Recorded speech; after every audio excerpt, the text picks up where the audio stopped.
तो hello students, मेरा नाम पीके सर प्रवीण कुमार तिवारी। तो आज मैं ज्योमेट्रिकल ऑप्टिक्स का लेक्चर नंबर 2 जिसके अंडर अपन principle of reversibility and number of images form by two inclined plane mirror निकालना सीखेंगे। इसके ऊपर बहुत सारी बातें करेंगे, बहुत सारी चर्चाएं होंगी।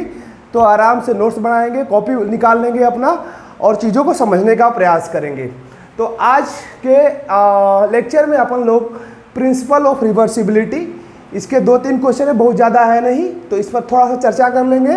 और उसके बाद हमारा आगे की ओर जो मोस्ट इंपॉर्टेंट टॉपिक है number of images formed bye two inclined mirror के ऊपर बातें होंगी। ठीक है, तो शुरू करते हैं अपन प्रिंसिपल ऑफ रिवर्सिबिलिटी से।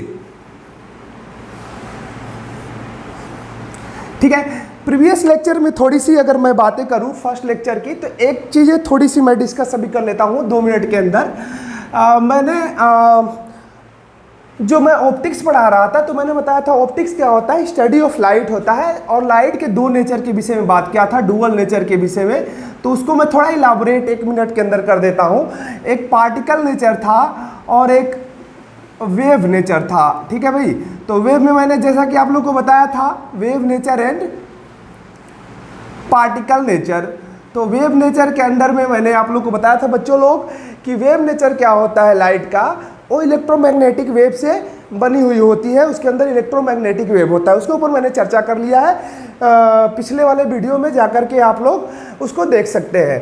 पार्टिकल नेचर के विषय में मैंने बात किया था कि किस पार्टिकल से मेरी लाइट बनी है, तो उस पार्टिकल का नाम मैंने दिया था क्या भाई, फोटोन। अब फोटोन के विषय में बहुत जानकारी मैंने नहीं दिया था, मैंने बस इतना बताया था कि जो फोटोन है उसका मास क्या होता है, नेग्लिजिबल होता है, 0 के आसपास होता है। फोटोन के विषय में थोड़ी सी और एडअप करेंगे, बहुत अभी भी गहराई में नहीं जाएंगे, डीप में नहीं जाएंगे, थोड़ी सी और बातें एडअप करें। तो फोटोन क्या होता है, it is bundle of energy. इसकी डेफिनेशन की थोड़ी सी बात करेंगे तो इट इज अ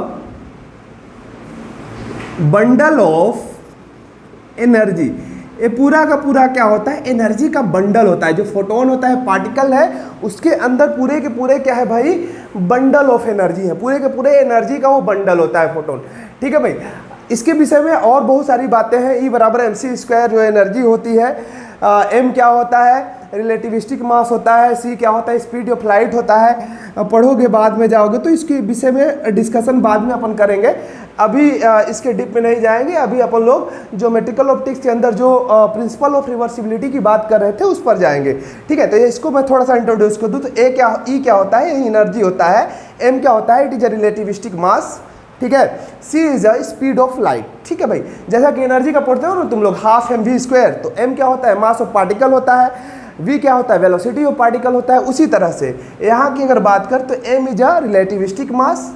ठीक है भाई, and c is a speed of light. ठीक है भाई, अगर स्पीड ऑफ लाइट से किसी भी पार्टिकल को मैं फेंक देता हूँ, कोई पार्टिकल है उसको स्पीड ऑफ लाइट से मैं फेंक देता हूँ, तो उसके पास जो एनर्जी होती है वो क्या होती है, mc²। ठीक है भाई, क्लियर है। हालांकि उसकी मास, एक्चुअल मास 0 होती है, उसके पास जो होती है वो रिलेटिविस्टिक मास होती है। इसको जब अपन लोग मॉडर्न फिजिक्स पढ़ेंगे तो उसमें अच्छे से डिस्कशन करेंगे, अभी थोड़ा सा इंट्रोडक्शन मैंने दे दिया। ठीक है भाई, तो अब चलते हैं बेसिक कॉन्सेप्ट की ओर, जो कि आज के लेक्चर की मेन बातें हैं, मेन फंडा है, उसके ऊपर डिस्कशन अपन लोग करेंगे। ठीक है, तो आराम से सुनेंगे चीज़ों को और देखते हुए लिखेंगे ध्यान से। तो भाई फर्स्ट चीज़ की मैंने बात की थी जिसके विषय में बात करेंगे, principal of reversibility. Principal of reversibility. अब ये होता क्या है, प्लेन मिरर के अंदर सारी की सारी डिस्कशन किसके अंदर हो रही है, प्लेन मिरर के अंदर हो रही है। ए प्रिंसिपल ऑफ रिवर्सिबिलिटी होता क्या है, when A ray of light strike or incident on a surface of plane mirror at 90 degree or perpendicular, then it retraces its path ठीक है। And this principle is known as, इस principle को अपन लोग क्या कहते हैं, प्रिंसिपल ऑफ रिवर्सिबिलिटी। आप लोगों ने 10th क्लास में जैसा कि पढ़ा होगा, ठीक है भाई, उसमें पढ़ा था कि आप लोगों ने बेटा कि अगर कोई प्लेन मिरर है, ठीक है, प्रीवियस लेक्चर में भी मैं इस पर थोड़ा सा इस बात पर फोकस किया था, ध्यान से सुनेंगे। अगर कोई प्लेन मिरर है, इसके ऊपर कोई रे ऑफ लाइट यदि 90 डिग्री आती है, 90 डिग्री पर आती है, मतलब प्लेन मिरर से कितने पर आती है, 90 डिग्री पर आती है, तो क्या कर जाती है भाई, अपने पाथ को रिट्रेस कर लेती है, मतलब जिस पाथ से आती है उसी पाथ से वापस चली जाती है। इसी को क्या बोलते हैं, प्रिंसिपल ऑफ रिवर्सिबिलिटी, मतलब कि लाइट, रे ऑफ लाइट का रिवर्स हो जाना, अपने पाथ को रिट्रेस कर लेना। इस प्रिंसिपल को क्या बोलते हैं, principle of reversibility. Is it okay to everybody? ठीक है, ठीक है। अब मेन फंडा की ओर चलते हैं, इसके मेन क्वेश्चन की ओर चलते हैं। कैसा क्वेश्चन आता है, कभी कभार एक क्वेश्चन आ जाते हैं, ध्यान से देखेंगे प्रिंसिपल ऑफ रिवर्सिबिलिटी के अंदर। मान लो बेटा कि दो मिरर है, एक मिरर ए हो गया और दूसरा मिरर ए हो गया। इसका नाम M1 डेल मैं रख देता हूं और इसका नाम M2 रख देता हूं, ठीक है। इन दोनों के बीच का एंगल मैं क्या रख देता हूं, theta. Is it okay to everybody? I think rocket science है नहीं, सिंपल सी टर्म है। अब मैं क्या करता हूं, एक रे ऑफ लाइट को पैरेलल टू M1 लाता हूं। किसके पैरेलल? M1 के पैरेलल M2 के ऊपर स्ट्राइक कराता हूं, इंसिडेंट कराता हूं।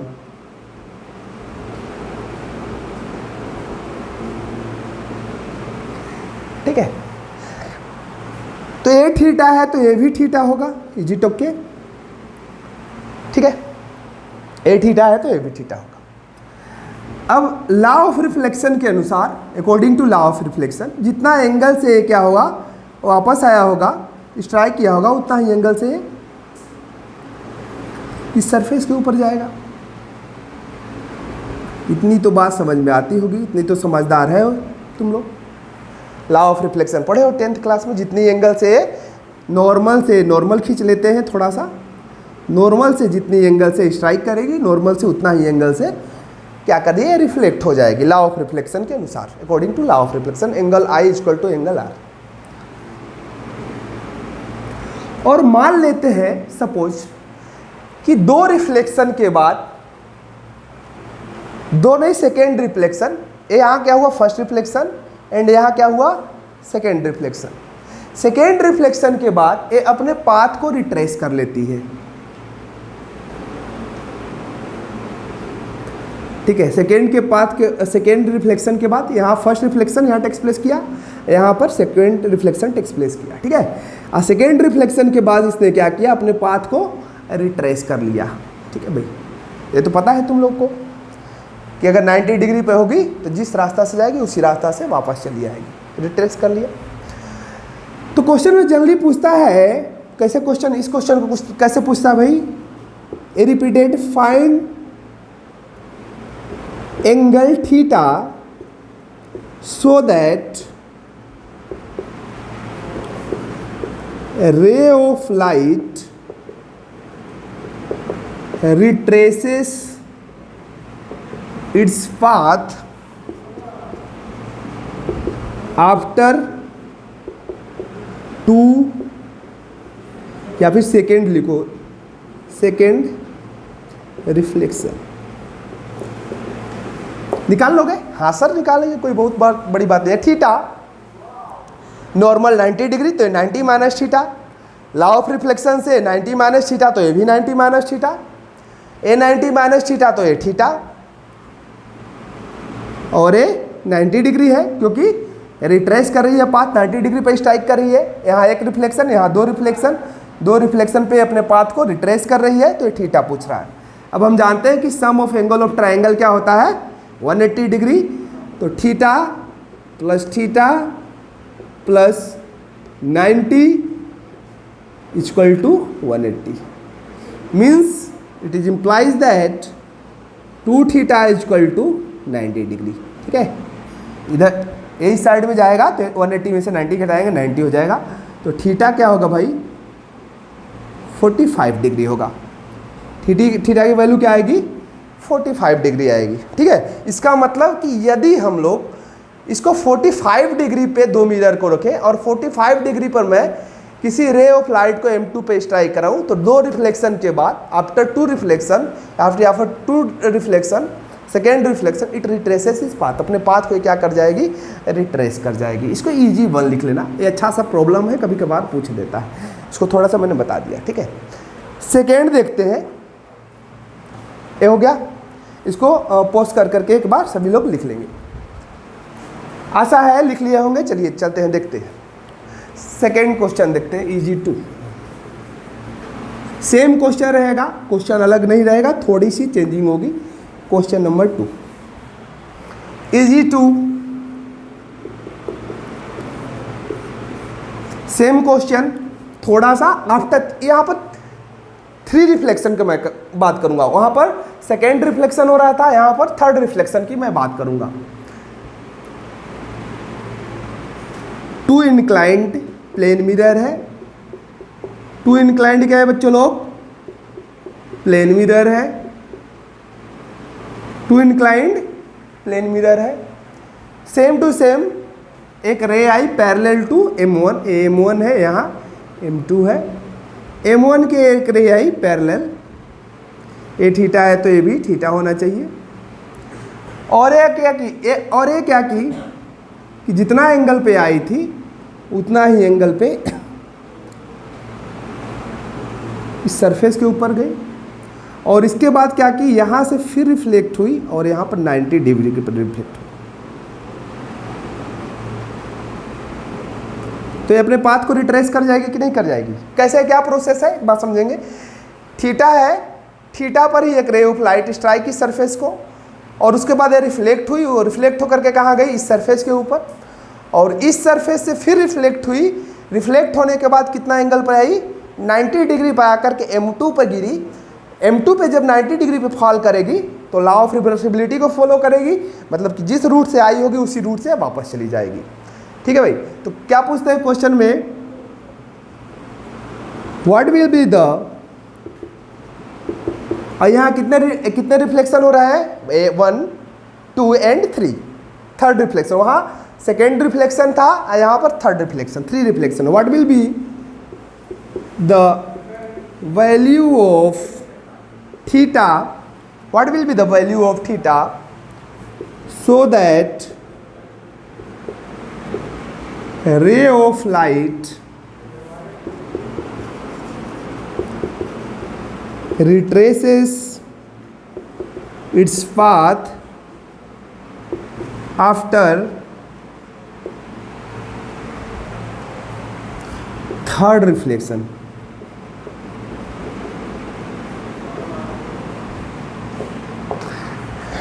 निकालो भाई, 1 मिनट का टाइम ले लो, निकालो।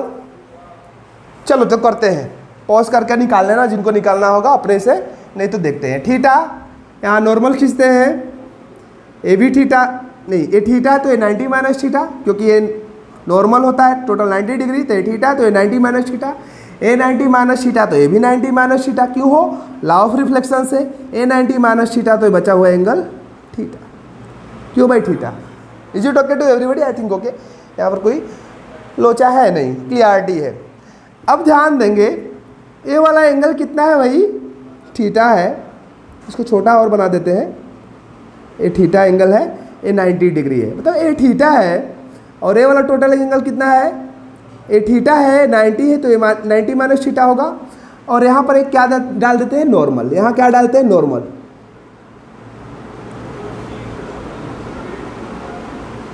मैंने सरफेस के ऊपर क्या दिया डाल दिया नॉर्मल।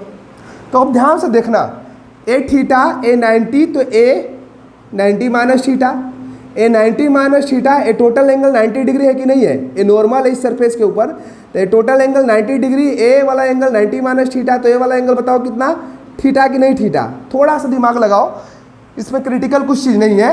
ए 90 ए थीटा, तो ए वाला एंगल 90 माइनस थीटा, ए वाला एंगल 90 माइनस थीटा, ए टोटल एंगल कितना है 90 डिग्री, क्योंकि नॉर्मल का एंगल क्या होता है मिरर के ऊपर 90 डिग्री, तो ये 90 माइनस थीटा है, तो ये वाला कितना होगा, थीटा होगा कि नहीं होगा, तभी तो टोटल 90 डिग्री होगा, 90 minus theta plus theta, clear है। तो ये थीटा, अब लॉ ऑफ रिफ्लेक्शन से अगर ये थीटा है तो ये भी क्या होगा, अपने आप थीटा होगा, angle I equal to angle R. Is it okay? अब तो आ गया, बस यही निकालना था।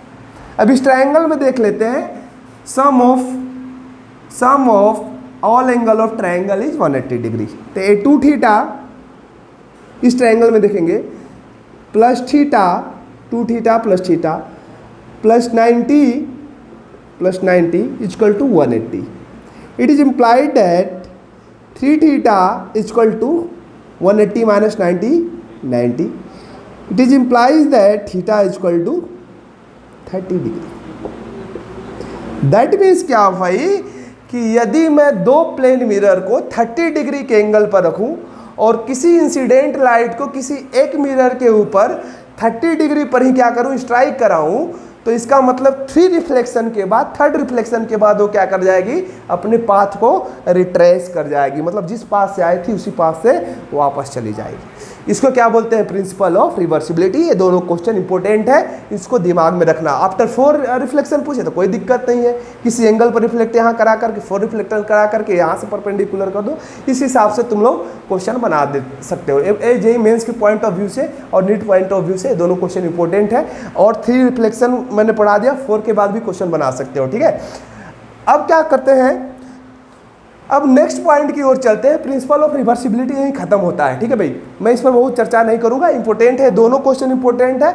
अगर 4 रिफ्लेक्शन निकालना चाहते हो तो एक 1 रिफ्लेक्शन, यहाँ 2 हुआ, यहाँ 3rd हुआ, एक और रिफ्लेक्शन करा देना इसके ऊपर, और उसके बाद उसको क्या करना, 90 डिग्री पर करा देना, ठीक है। उस हिसाब से तुम लोग अपने आप से एडजस्ट कर करके कर सकते हो, ठीक है। नेक्स्ट टॉपिक की ओर बढ़ रहे हैं, जो कि very very very very and very important है NEET and mains point of view से, ठीक है भाई। नंबर ऑफ इमेजेस निकालना। क्यों भाई, 2 प्लेन मिरर यदि इंक्लाइंड है, 2 plane mirror are inclined, then the process of finding the number of images, कितना वो इमेजेस बनाएंगे, उसके प्रोसेस को अपन लोग सीखेंगे। तो नेक्स्ट हेडिंग जो है उसको ध्यान में रखेंगे, नंबर ऑफ इमेजेस, थोड़ा सा और ऊपर लिख लेते हैं, number of images formed by 2 inclined plane mirror. बहुत ही इंटरेस्टिंग टॉपिक है बच्चों, बहुत ही इंटरेस्टिंग टॉपिक है बच्चों। इस पर थोड़ा सा केयर करेंगे, दिमाग से समझेंगे, चीज़ें समझ में आएंगी। थोड़ा सा लंबा है टॉपिक, इंटरेस्टिंग है, मज़ा आएगा, ये मेरी गारंटी है, ठीक है भाई। तो शुरू करते हैं। Number of images formed by 2 inclined plane mirror, इसको निकालने का तरीका सीखेंगे। इसमें पहले ग्राफिकल मेथड से सीखेंगे, फिगर बना करके कि फिगर से कैसे निकालते हैं। उसके बाद मैं शॉर्टकट ट्रिक बताऊंगा, एक सर्कल मेथड बताऊंगा, सर्कल मेथड के बाद क्रिस क्रॉस मेथड बताऊंगा, और लास्ट में मैं फार्मूला को डिस्कस करूंगा। उस फार्मूले पर भी मैं चर्चा करूंगा कि फार्मूला n-1 ही क्यों होता है, n ही क्यों होता है। तो सारी की सारी बातों को एक साथ चर्चाएं करेंगे, ठीक है। तो ये क्या है भाई, चर्चा on the number of images found by 2 inclined plane mirror, इसके ऊपर अब चर्चा शुरू करते हैं। तो शुरू करते हैं फर्स्ट से। फर्स्ट पार्ट जो है शुरू करते हैं कि यदि 2 मिरर एक दूसरे के पैरेलल हो, ध्यान सुनना, यदि 2 प्लेन मिरर एक दूसरे के पैरेलल हो और उनके बीच में किसी ऑब्जेक्ट को रख दिया जाए तो कितने उसके इमेजेस संभव है, कितने इमेजेस की पॉसिबिलिटी बनती है, उस चीज को देखते हैं। तो लिख लेते हैं, number of images formed by 2 parallel plane mirror, ठीक है। 2 पैरेलल प्लेन मिरर अपन ले लेते हैं, ठीक है। Is it okay to everybody? I think okay. Now come to the point. Figure देखते हैं इसका, दिमाग लगाना, ध्यान से देखना, क्लियर हो जाएगी चीजें। एक प्लेन मिरर बेटा, बोल बेटा, एक प्लेन मिरर हुआ कि नहीं हुआ? एक प्लेन मिरर और दूसरा प्लेन मिरर, दोनों पैरेलल दिख रहे हैं कि नहीं दिख रहे हैं? वो अंधे आदमी को भी यार पैरेलल दिखेगा। दोनों पैरेलल दिख रहे हैं कि नहीं दिख रहे हैं? दोनों पैरेलल दिख रहे हैं सर, बिल्कुल दिख रहे हैं। मैंने क्या किया, एक ऑब्जेक्ट को ला करके यहाँ पर रख दिया, इन दोनों के बीच में यहाँ पर रखता हूँ, और नीचे थोड़ा सा रख देता हूँ, कोई दिक्कत नहीं है। यहाँ पर मैं एक ऑब्जेक्ट को रख दिया O, मिडिल में नहीं रखते, मिडिल एक केस है, ठीक है भाई। एक जनरल केस ले लेते हैं, इधर रख देते हैं कुछ, थोड़ा इसको M1 ले लेते हैं, इसका नाम, इस मिरर का नाम M1 और इस मिरर का नाम M2, और M1 के पास में जो ऑब्जेक्ट को रख देता हूँ। इस ऑब्जेक्ट और मिरर के बीच की दूरी मान लेता हूँ कितना है, 1 सेंटीमीटर, और इस ऑब्जेक्ट और इस मिरर के बीच की जो दूरी है इसको मान लेता हूँ 2 सेंटीमीटर। ध्यान से देखना बेटा लोग, क्लियर है? तो ये बताओ, प्लेन मिरर की प्रॉपर्टी तुम लोगों ने पढ़ा होगा कि जितना दूर प्लेन मिरर से ऑब्जेक्ट रखा गया रहता है उतना ही दूर प्लेन मिरर के जस्ट बिहाइंड, पीछे उसका क्या बनता है, इमेज बनता है, सेम डिस्टेंस पे। इसका मतलब क्या है छोटू लोग, कि जितना दूर ऑब्जेक्ट रखा गया है राइट साइड में इस मिरर से M1 से, उतना ही दूर क्या होगा, पीछे की ओर इसका इमेज बनेगा। और ये क्या M1 से मान लेते हैं कोई क्या इमेज बना, I1। क्लियर है? कितना दूरी हो, 1 सेंटीमीटर पर रखा गया था, तो 1 सेंटीमीटर पर क्या करेगा, ये इमेज बनेगा। Clear? Is it okay to everybody? Same to same second mirror की ओर देखें, इसी ऑब्जेक्ट का ये भी तो इमेज बनाएगा। कितना दूर, यदि राइट साइड में ऑब्जेक्ट से 2 सेंटीमीटर की दूरी पर रखा गया है, सॉरी लेफ्ट साइड में यदि ऑब्जेक्ट 2 सेंटीमीटर की दूरी पर रखा गया है, तो ये राइट साइड में क्या करेगा, 2 सेंटीमीटर की दूरी पर इसका क्या बनाएगा, इमेज बनाएगा। ठीक है, 2 सेंटीमीटर की दूरी पर क्या करेगा, इमेज। M2 से क्या बना भाई, I2, 2 सेंटीमीटर की दूरी पर। Is it okay to everybody? I think okay, कोई लोचा है नहीं इसमें। अब देखो ध्यान से, ये जो इमेज है, ये जो इमेज है इस मिरर के लिए ऑब्जेक्ट की तरह बिहेव करेगा। ये जो इमेज है छोटू लोग, इस मिरर के लिए M2 के लिए जो I1 है, M2 के लिए किस तरह से बिहेव करेगा, ऑब्जेक्ट की तरह बिहेव करेगा। अब मैं बता दूं कि ऐसे ऑब्जेक्ट को क्या बोलते हैं, वर्चुअल ऑब्जेक्ट बोलते हैं। 2 तरह के ऑब्जेक्ट होते हैं, यहाँ थोड़ा डिस्कशन कर दूं। एक रियल ऑब्जेक्ट होता है और दूसरा क्या होता है, वर्चुअल ऑब्जेक्ट होता है बच्चों। ठीक है, रियल ऑब्जेक्ट का क्या मतलब होता है, कोई सिंगल मिरर ले लेते हैं, उसके सामने रियल में किसी ऑब्जेक्ट को रख देते हैं, उसका जो इमेज बनता है तो उस ऑब्जेक्ट को क्या बोलते हैं, रियल ऑब्जेक्ट। यदि 2 मिरर ले लेते हैं या 2 लेंस ले लेते हैं या फिर एक लेंस और एक मिरर ले लेते हैं, तो एक मिरर का जो इमेज है, ध्यान सुना, एक मिरर का जो इमेज है, एक मिरर का जो इमेज है, इसका जो इमेज है दूसरे मिरर के लिए किस तरह से बिहेव कर रहा है, ऑब्जेक्ट की तरह बिहेव कर रहा है। क्यों भाई, क्योंकि इसका भी तो इमेज ही बनाएगा ना। इसके ये जो इमेज था, इसका इमेज इसने बनाया, और इसका इमेज को ये जो इमेज है इस मिरर के लिए किस तरह से बिहेव करेगा, ऑब्जेक्ट की तरह करेगा। कितने दूरी पर होगा ऑब्जेक्ट, 314 सेंटीमीटर। क्लियर है? तो ध्यान से सुनना, जब 2 मिरर ले ले या एक मिरर एक लेंस ले ले या 2 लेंस ले ले, तो एक लेंस का जो इमेज होता है, जो एक लेंस होता है ऑब्जेक्ट का, रियल ऑब्जेक्ट का जो इमेज बनाता है, वो जो इमेज होता है दूसरे लेंस या मिरर के लिए ऑब्जेक्ट की तरह बिहेव करता है। वो इमेज होता है दूसरे लेंस या मिरर के लिए ऑब्जेक्ट की तरह बिहेव करता है। उस ऑब्जेक्ट को रियल ऑब्जेक्ट ना बोल करके क्या बोलते हैं छोटू लोग, वर्चुअल ऑब्जेक्ट बोलते हैं। एक्चुअल में इसका रीजन क्या है भाई, इस चीज को याद रखना। मैंने क्या बोला, यदि 2 लेंस ले ले, 2 मिरर ले ले या एक लेंस और एक मिरर ले ले, तो क्या होगा भाई, एक जो मिरर होगा रियल ऑब्जेक्ट का इमेज एक बनाएगा। अब ये इमेज दूसरे मिरर के लिए किस तरह से बिहेव करेगा, ऑब्जेक्ट की तरह बिहेव करेगा। फर्स्ट का इमेज सेकेंड मिरर के लिए किस तरह से बिहेव करेगा, ऑब्जेक्ट की तरह बिहेव करेगा। उस ऑब्जेक्ट की तरह बिहेव कर रहा है जो, उस ऑब्जेक्ट को क्या बोलेंगे, वर्चुअल ऑब्जेक्ट बोलेंगे। वो जो ऑब्जेक्ट है उसको क्या बोलेंगे, वर्चुअल ऑब्जेक्ट। एक्चुअल में वो इमेज है, किसका इमेज है, फर्स्ट मिरर का, जो कि सेकेंड के लिए किस तरह से बिहेव कर रहा है, ऑब्जेक्ट की तरह। तो रियल में ऑब्जेक्ट थोड़ी ना सेकेंड के लिए, रियल में वो ऑब्जेक्ट सेकेंड मिरर के लिए नहीं है, इसीलिए उसको क्या बोलते हैं, वर्चुअल इमेज बोलते हैं। किसके, वर्चुअल ऑब्जेक्ट बोलते हैं, किसके लिए, सेकेंड मिरर के लिए, सेकेंड लेंस के लिए। ठीक है, एक क्लियर हो गया होगा कॉन्सेप्ट। ठीक है, रियल ऑब्जेक्ट क्या होता है, जिस पॉइंट ऑब्जेक्ट से रियल ऑब्जेक्ट का किससे रिलेशन है छोटू लोग? ऑब्जेक्ट का रिलेशन है इंसिडेंट रे से। या इंसिडेंट रे आए किसी पॉइंट पे या उस पॉइंट से इंसिडेंट रे निकले, इमर्ज हो या फिर वहाँ से इमर्ज हो या फिर वहाँ पर क्या हो आकर के मिल जाए, मीट करे। ठीक है भाई। तो यदि यहाँ से कोई पॉइंट ऑब्जेक्ट है, यहाँ से यदि कोई रे इमर्ज होती है, बाहर की ओर निकलती है, तो ऐसे ऑब्जेक्ट को क्या बोलते हैं? रियल ऑब्जेक्ट बोलते हैं। अब वर्चुअल ऑब्जेक्ट का मतलब कोई पॉइंट है, यदि इस पॉइंट पर कोई इंसिडेंट रे आती हुई दिखे, इंसिडेंट रे याद रखना, कौन? इंसिडेंट रे आती हुई दिखे, मिलती हुई दिखे, एक्चुअल में मिलती नहीं है, दिखती है, लगता अपीयर टू मीट हो, तो इस तरह के ऑब्जेक्ट को क्या बोलते हैं? वर्चुअल ऑब्जेक्ट बोलते हैं। अपीयर टू, हाँ मैंने बताया पहले ही कि अगर ऑब्जेक्ट है तो उसका रिलेशन किससे होगा? इंसिडेंट रे से। यदि इमेज है तो उसका रिलेशन किससे होगा? रिफ्लेक्टेड रे से या फिर रिफ्रैक्टेड रे से। ठीक है भाई। तो मैं ऑब्जेक्ट की जब भी बात कर रहा हूँ तो किसकी बात करूँगा? इंसिडेंट रे के। तो किसी ऑब्जेक्ट से रियल में क्या करे? इमेज निकले, तो इसको क्या बोलेंगे? Real object.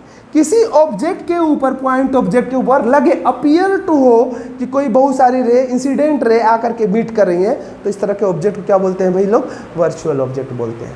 ये तो टर्म हो गया याद करने का तरीका। ए रियल फील वाला तरीका है कि यदि दो मिरर, दो लेंस या एक मिरर एक लेंस ले ले, तो एक मिरर का जो इमेज होता है ऑब्जेक्ट का, वो दूसरे मिरर के लिए किस तरह से बिहेव करता है? ऑब्जेक्ट की तरह बिहेव करता है, लेकिन वो एक्चुअल में ऑब्जेक्ट तो होता नहीं है, की तरह बिहेव करता है, अपीयर टू होता है, की तरह बिहेव करता है। इसीलिए उस इमेज को सेकेंड मिरर के लिए वर्चुअल ऑब्जेक्ट बोलते हैं। क्या बोलते हैं छोटू लोग? वर्चुअल ऑब्जेक्ट बोलते हैं। जैसे कि यहाँ पर एग्जांपल था, इसका जो ऑब्जेक्ट, इसका जो इमेज है, ध्यान सुना, M1 का जो इमेज है M2 के लिए किस तरह से बिहेव कर रहा है छोटू लोग? ऑब्जेक्ट की तरह बिहेव कर रहा है, तो इसको क्या बोलेंगे? वर्चुअल ऑब्जेक्ट बोलेंगे। क्या बोलेंगे इसको? वर्चुअल ऑब्जेक्ट बोलेंगे। Is it clear? फिर से एक बार देखेंगे, जो M1 का इमेज है M2 के लिए किस तरह से बिहेव कर रहा है? ऑब्जेक्ट की तरह बिहेव कर रहा है। एक्चुअल में है नहीं, एक्चुअल जब रहता है तो रियल ऑब्जेक्ट, लेकिन किस तरह से बिहेव कर रहा है? तो ऑब्जेक्ट की तरह बिहेव कर रहा है। मेरे वर्ड को समझना, ठीक है। इसीलिए ये क्या होगा? वर्चुअल ऑब्जेक्ट होगा। इसलिए किस तरह से होगा भाई? एक्चुअल रियल ऑब्जेक्ट नहीं होगा, की तरह बिहेव कर रहा है, मतलब वर्चुअल ऑब्जेक्ट होगा। Is it okay to everybody? I think okay. Same to same वही फंडा इसके लिए देखेंगे। इसका जो इमेज है, ध्यान सुना, इसका जो इमेज है इस M2 का I2, ठीक है, I2 किसका इमेज है भाई? M2 का। M1 के लिए किस तरह से बिहेव करेगा?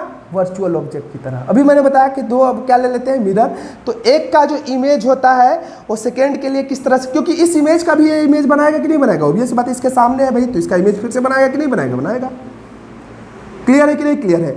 तो अब ये इमेज नहीं रहा, क्योंकि इसका भी इमेज बनाया, अब ये क्या बन चुका है? इसके लिए ऑब्जेक्ट बन चुका है। लेकिन रियल में इसके लिए ऑब्जेक्ट है क्या? नहीं, लग रहा है कि ये इसके लिए ऑब्जेक्ट है, इसीलिए क्या हुई? ये वर्चुअल ऑब्जेक्ट की तरह इस लेंस, इस मिरर के लिए बिहेव करेगा। Is it okay to everybody? I think okay. Clear हो गया। कभी से मैंने इस पर बहुत ज़्यादा चर्चा कर ली है, ये डिस्कशन क्लियर होगा। तो मेरी बात को ध्यान से सुनना। अब क्या करेंगे?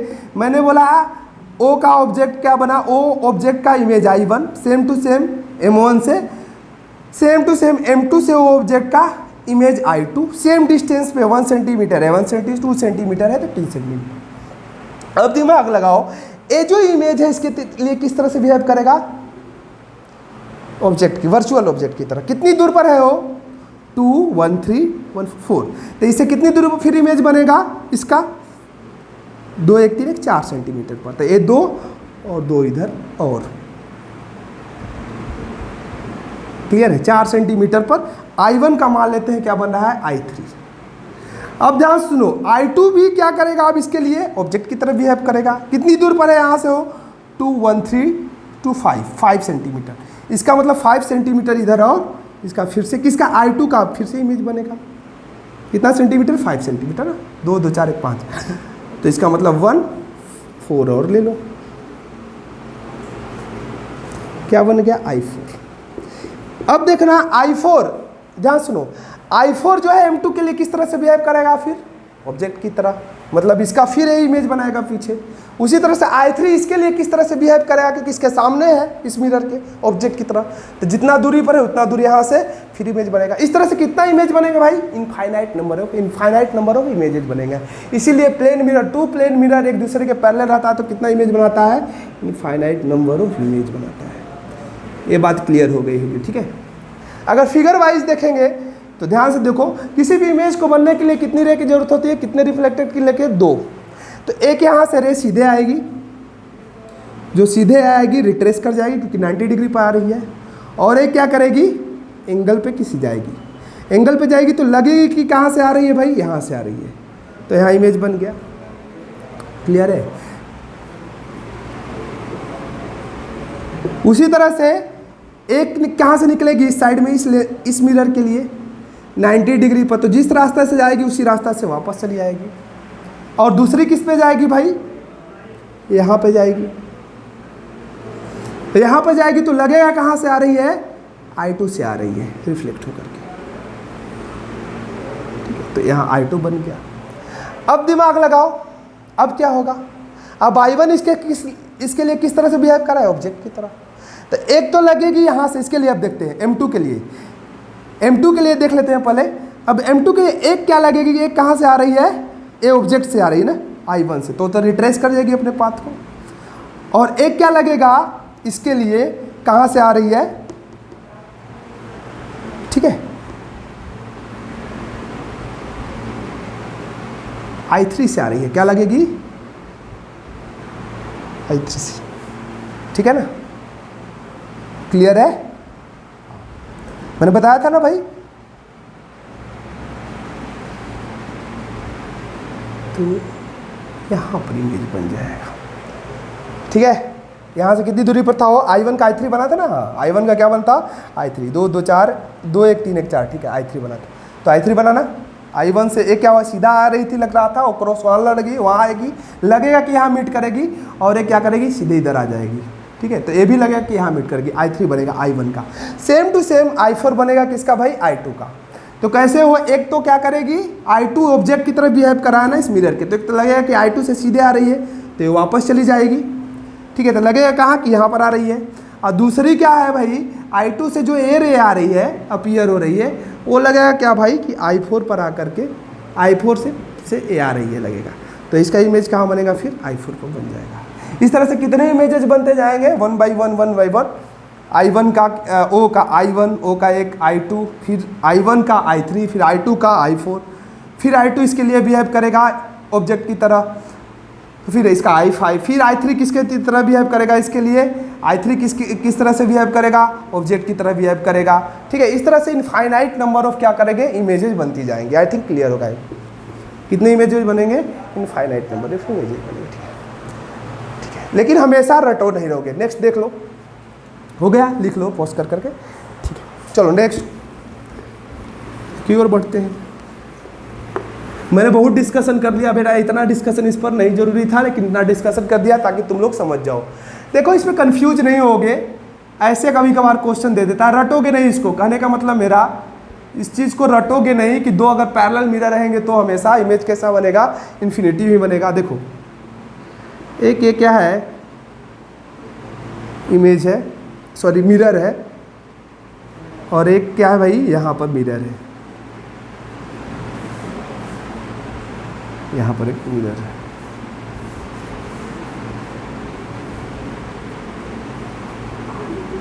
अब दोनों, सॉरी यार,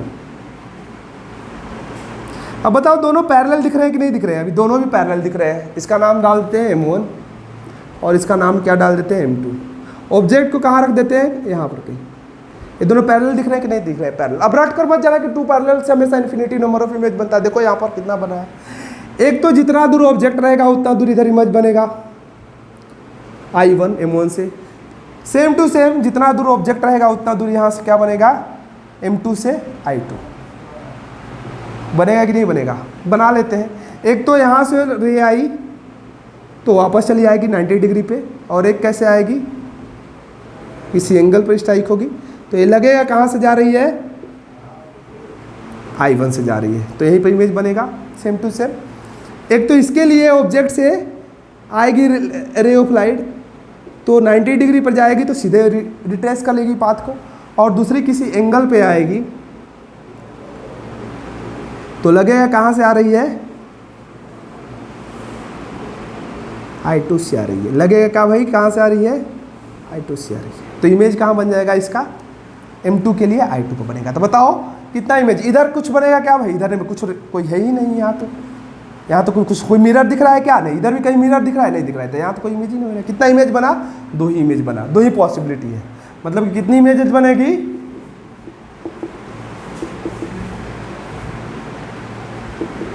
2 बन गया। तो हमेशा रट करके नहीं जाओगे कि 2 अगर पैरेलल मिरर रहेगा तो उसमें कितना नंबर ऑफ इमेज बनेगा, इन्फिनिटी। देखो इसमें 2 बन रहा है, बना है कि नहीं बना है, is it okay to everybody, it will be okay, ठीक है, नो डाउट, ठीक है। इस तरह से अभी फिगर वाइज अपन लोग सीख रहे हैं। हो गया, इसको नोट कर ले। एक इस केस किसका हो गया, पैरेलल वाला दोनों केस हो गया। एक एक्सेप्शन मैंने बता दिया कि ऐसा हमेशा रट कर नहीं जाओगे, और एक सिंपल केस बता दिया। अब देखते हैं यदि 2 मिरर क्या हो, 90 डिग्री पर हो, वही ये पैरेलल था। सेकेंड केस है, इफ टू मिरर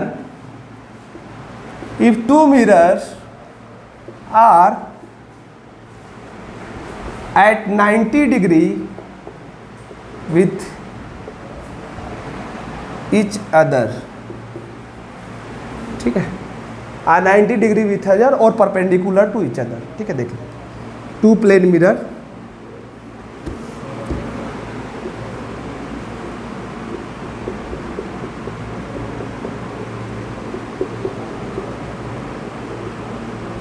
इसमें दिमाग लगाना, ध्यान देना सभी लोग। 90 डिग्री पे है दोनों, is it okay to everybody. इसका नाम दे देते हैं M1 और इसका नाम दे देते हैं M2, ठीक है। ऑब्जेक्ट को रखते हैं बीच में, यहां पर ऑब्जेक्ट को रख देते हैं यहां पर बीच में। क्लियर है, इसका इमेज बनाना शुरू करते हैं। जितना दूर ऑब्जेक्ट होगा उतना ही दूर क्या बनेगा, राइट साइड में M1 के लिए इमेज बनेगा, I1 प्लेन मिरर है। सेम टू सेम M2 के लिए जितना दूर ऑब्जेक्ट होगा उतना ही दूर क्या बनेगा, इमेज बनेगा, I2, ठीक है। 2 इमेज। और ध्यान से देखो, ये जो इमेज है इसके लिए किस तरह से बिहेव करेगा, ये जो इमेज है M2 के लिए किस तरह से बिहेव करेगा, वर्चुअल ऑब्जेक्ट की तरह बिहेव करेगा। तो जितना दूर यहाँ से क्या किया गया है, रखा गया है, ये ऑब्जेक्ट है, उतना दूर यहाँ पर क्या बनेगा, इमेज। सेम टू सेम, ध्यान से सुनना, I2 जो है, सेम टू सेम I2 जो है छोटू लोग, M1 के लिए किस तरह से बिहेव करेगा, वर्चुअल ऑब्जेक्ट की तरह। तो इस वर्चुअल ऑब्जेक्ट का जितना दूरी पर ऑब्जेक्ट है इस मिरर से, उतना ही दूरी पर क्या बनेगा, इमेज बन जाएगा। और यहाँ पर क्या करेगा, ये दोनों मिल जाएंगे, ठीक है, क्योंकि दूरी सेम है। तो यहाँ पर I3, यहाँ पर क्या कर गए, ओवरलैप कर गए। क्या कर गए दोनों, इसको क्या बोलते हैं, वर्ड को ओवरलैपिंग। बनना कितना चाहिए था, 4, एक O का I1, एक O का I2, एक I2 का इस मिरर से I3, और एक I1 का I4, 4 बना। लेकिन I3 और I4 क्या कर जा रहा है, एक ही पॉइंट पे ओवरलैप, क्योंकि जितना डिस्टेंस है उतना डिस्टेंस यहाँ से भी है, तो ओवरलैप कर जा रहा है। इसलिए कितना नंबर ऑफ इमेजेस बना, 3 नंबर ऑफ इमेजेस कितना बना, 3 बना। क्यों भाई, क्योंकि एक ओवरलैप कर गया। एक चीज और है, याद रखना, जब भी कोई ऑब्जेक्ट बाइसेक्टर पर रखा गया होगा, एंगुलर बाइसेक्टर पे रखा जाएगा। ये क्या है, एंगुलर बाइसेक्टर ना, ये वाली क्या है लाइन, एंगुलर बाइसेक्टर पर रहेगा। तो इसका हमेशा इमेज क्या करेगा, एक इमेज ओवरलैप करेगा, हमेशा इसका इमेज एक क्या कर जाएगा, ओवरलैप कर जाएगा, ठीक है भाई। तो ये है क्या भाई, एंगल बाइसेक्टर पे है, एंगल बाइसेक्टर पे है ना, ऑब्जेक्ट कहाँ रखा गया है, एंगल बाइसेक्टर पे। तो इसका एक इमेज क्या कर रहा है, ओवरलैप। इसलिए बनना कितना चाहिए था, 4, और एक ओवरलैप कर गया तो 1 माइनस कितना बना भाई, 3 बन गया। याद रखना, कभी भी ऑब्जेक्ट कहाँ रहेगा, एंगल बाइसेक्टर पे रखा गया रहेगा, ठीक है भाई, चाहे इमेज हमेशा कहाँ बने, एंगल बाइसेक्टर पर बने, तो इसका मतलब वो इमेज क्या कर जाएगी, हमेशा वो ओवरलैप कर जाएगी, मतलब कि दो इमेजेस क्या कर जाएंगे, एक ही जगह मिल जाएंगे, तो सिंगल इमेज बनेगा। Is it okay to everybody? ठीक है, तो थोड़ा सा इसमें और थोड़ा सा चीज़ें देख लेते हैं, थोड़ा सा चीज़ें और देखते हैं छोटू लोग। अब इसका इमेज फॉर्मेशन थोड़ा देख लेते हैं कैसे बना होगा, ठीक है, थोड़ा सा ध्यान देना कैसे बना होगा। तो एक रे तो सीधी आई होगी, एक रे कैसे आई होगी, सीधी। जो सीधी आई होगी वो कैसे गुजर गई होगी, 90 डिग्री पे। Is it okay to everybody? Okay, clear है। एक ऑब्जेक्ट से क्या आई, सीधी, जो सीधी आएगी 90 डिग्री पे वो सीधे रास्ता से चली जाएगी। उसी तरह से ओ से एक सीधी आई होगी M2 के ऊपर, जो M2 से आई होगी वो सीधे कहाँ चली जाएगी, सेम पाथ को रिट्रेस कर लेगी कि नहीं कर लेगी, कर लेगी। और एक कहाँ से आया होगा भाई, एक कहीं से लेते जाओ, ऊपर से ले जाओ यार, इसको थोड़ा सा बढ़ा दो, इसको लिख लिए होगे हेडिंग, ठीक है, तो देख लेते हैं।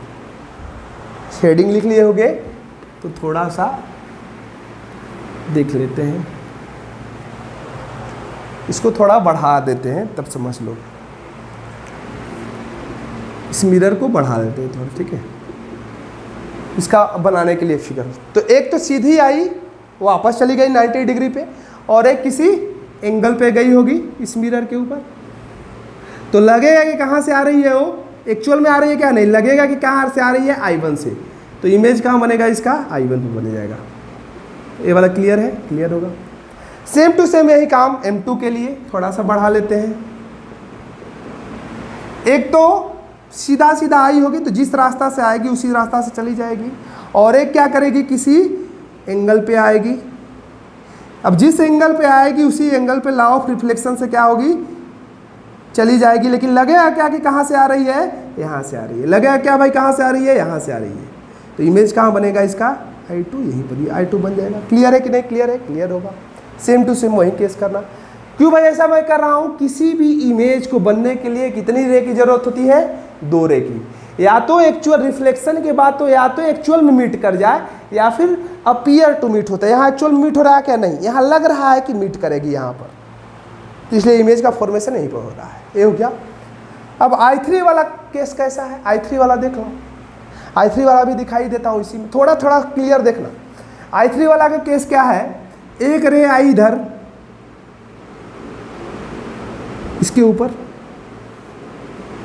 यहां आएगी तो ये अब इधर जा नहीं पाएगी, तो इधर जितना एंगल पर आएगी स्ट्राइक करेगी।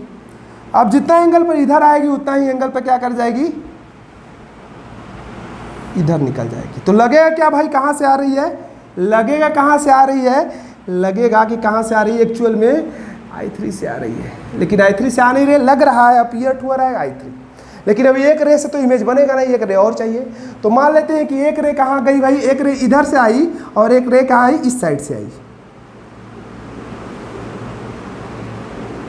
क्लियर देखना भाई, क्लियर देखना, एक एक स्टेप को देखना है। एक रे कहाँ से आई, इधर से आई। क्लियर है। अब जितना एंगल पर आएगी उतना ही एंगल पे क्या करेगी, वापस जाएगी इस सरफेस के ऊपर। अब क्या करेगी, इस पर आकर के फिर ये क्या करेगी, इधर क्या करेगी, ये स्ट्राइक होने के बाद फिर इधर की ओर जाएगी। तो लगेगा कि कहाँ आ रही है भाई, यहाँ से आ रही है। लगेगा कहाँ से आ रही है, यहाँ से आ रही है छोटू लोग। इसलिए इमेज कहाँ बनेगा, I3 पे बनेगा। इसको याद रखना, ठीक है। ये वाला केस क्लियर थोड़ा सा देखना। एक को किधर ले गया मैं, ओ से इधर की ओर ले आया, फर्स्ट रे यहाँ आई, यहाँ से लड़ करके इस पर गई और यहाँ जा कर के यहाँ चली गई, ठीक है। तो लग रहा है कहाँ से आ रही है, I3 से आ रही है, लग रहा है। एक से तो इमेज बनेगा नहीं, और एक चाहिए। तो एक को क्या किया, यहीं से इस साइड में लाया, तो यहाँ स्ट्राइक करके कहाँ चली आई, यहाँ चली आई।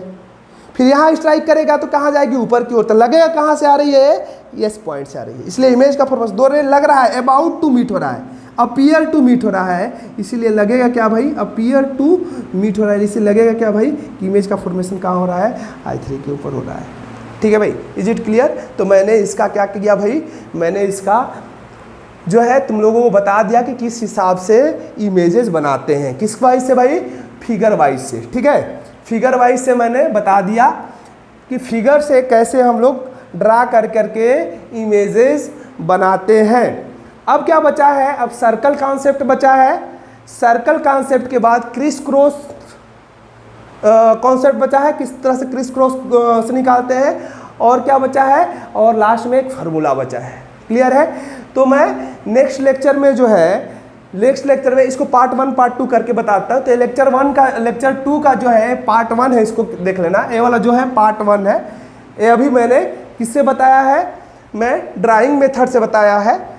ठीक है, नेक्स्ट लेक्चर में मैं क्या करूँगा, नेक्स्ट पार्ट में, सेकेंड पार्ट में मैं क्या करूँगा, मैं सर्कल मेथड बताऊँगा और क्रिस क्रॉस मेथड बताऊँगा, और साथ साथ में जो है आप लोगों को मैं फार्मूला भी बताऊँगा कि किस फार्मूले से निकालते हैं। ठीक है भाई, तो आनंद लो, मस्ती लो, पढ़ते रहो। थैंक यू सभी लोगों को।